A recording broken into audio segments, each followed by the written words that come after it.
Allegations of police wrongdoing here in Denver. Officers accused of using excessive force on a suspect and then trying to erase the evidence. A video recorded by a witness. And that witness says he can no longer stay silent, and he is sharing his story and the video exclusively with us. And we want to warn you, you may find this video hard to watch. Fox 31 Denver investigative reporter Chris Halsney has the story.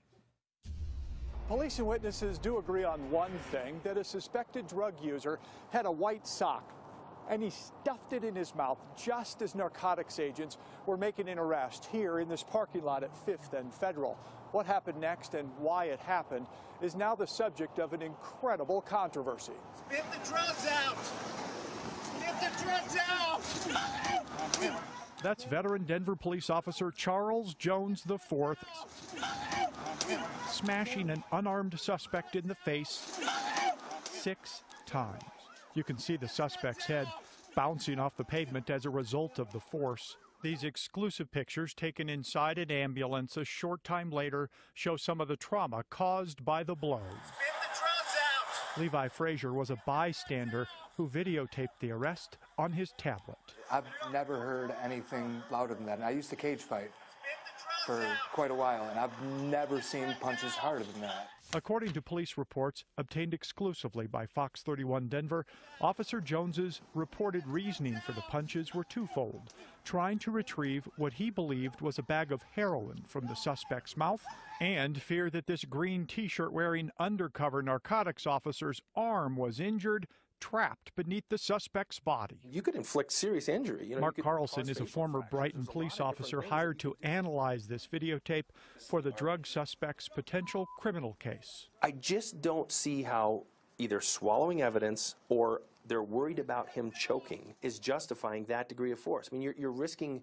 We don't want you to choke, so we're going to fracture your face instead. But officer-thrown punches are not the only actions in this parking lot that shocked Frazier. The suspect's 7 months pregnant girlfriend can be heard off camera screaming for police to stop.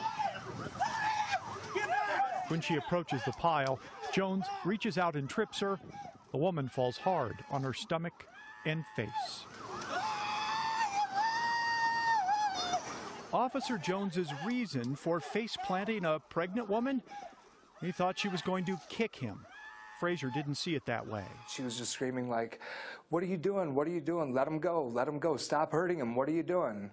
And she was just concerned for him. Like, you could clearly hear that. Police expert Carlson says, as bad as this looks, officers are usually given wide latitude when outside interference presents itself. I'm sure I would react similarly, whether it's pushing her, jumping up to confront her, grabbing her, whatever it is, because you're not sure what the threat is. I sat there and turned around as that happened, after she got thrown down, like, did anyone else see this? Is this really happening right now? In fact, police did see something, Frazier pointing a camera at them.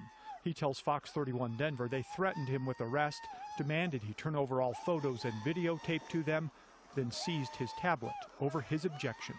When he took it, I said, "Hey, you can't do that. You need a warrant for that."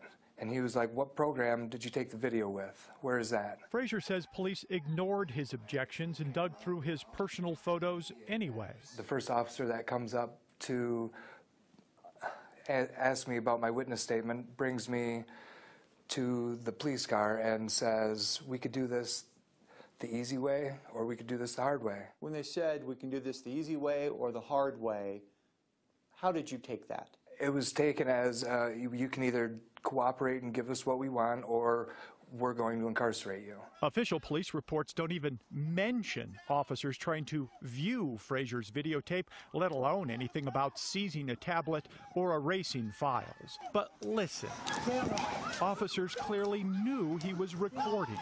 Frazier says that when they returned with his tablet, the file was gone. I couldn't believe it. I mean, my heart dropped. I was like, man, I know I just shot that video. Like, it's not on there now. After Frazier got home, he tells Fox 31 Denver he synced his tablet with an electronic cloud.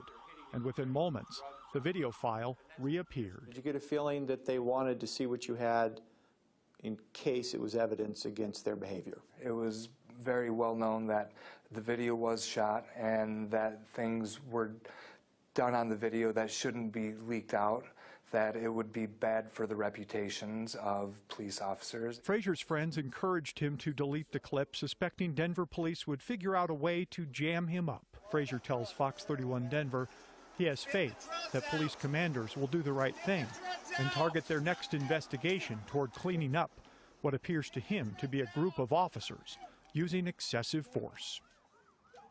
The injured suspect is David Nelson Flores. He faces a charge of resisting arrest and 2 felony drug charges. The woman who was tripped is Myra Guerrero. She faces charges for obstruction, drugs, and child abuse because there was a child in the car when this arrest went down. Neither showed up for their last court appearance, so if you've seen them, encourage them to turn themselves in. And we did offer to show Denver police the videotape 2 days ago, but they declined. Late today, still without seeing the video, Commander Matt Murray spoke with Fox 31 Denver about Mr. Frazier's allegations.